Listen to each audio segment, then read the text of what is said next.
I'm an American just like everybody else, and I have a right to vote just like everybody else. A young black woman with arm crutches stands in front of concrete pillars. Why is it important for people with disabilities to vote?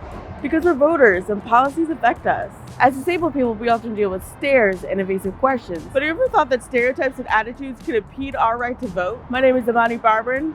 I'm a disabled voter, and this is Vote for Access.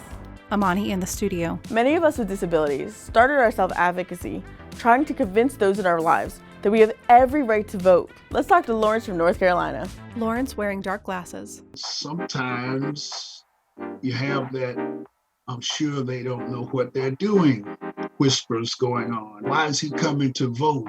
He doesn't need to be here. He can't see. Well, he doesn't know what he's doing. Does he even know what he's voting for? Family members, caregivers, and even poll workers wrongly assume that people with intellectual or developmental disabilities can't understand the issues or make an informed choice. People have been turned away at the polls because of this harmful misconception. Let's hear from Rick from Alaska. Rick and an interpreter. One negative stereotype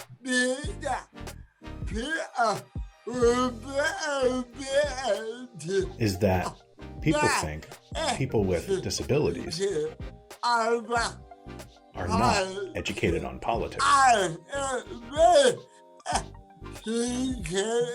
am very educated on politics. Guardians can feel overwhelmed or don't see the point in helping disabled people they work with register to vote. As we think of ways to improve elections, we must prioritize access. Because of dismissive attitudes, many disabled voters aren't aware that there are accommodations available to us. I think sometimes people don't ask for accommodations because they assume it's going to come with maybe an eye roll or a judgment from a poll worker. My name is Star Dobush, and I live in Ashland, Ohio. I have dyslexia. In 2019 was the first year I actually asked about accommodations. You know, I'm going to the library and I'm requesting audiobooks, or I'm going to the grocery store and I'm having someone tell me aloud what it is that is written on the screen. Why would I not have that same accommodation when I'm voting for our leaders?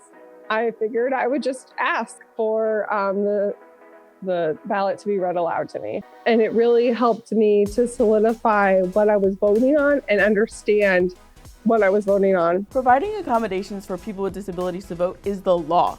It's not a partisan issue. It's not a choice. Lawrence. Ask me what I want instead of telling me what I want would go a long way toward understanding what I'm all about. Voting is participating. And in a country that often relegates disabled people to institutions, isolation, and stereotypes, participation is powerful. However, some folks just don't think disabled people should vote. I think those people should be quiet. We should be able to vote with the proper supports, without misguided assumptions about our capacity. Rick. I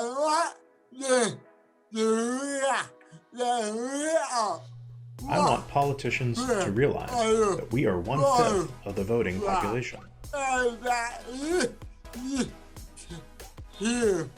that you need to hear what we have to say. Even your rideshare driver may question your desire to vote. That's if they don't cancel immediately after seeing your crutches or service animal. But that's a story for another feature-length video.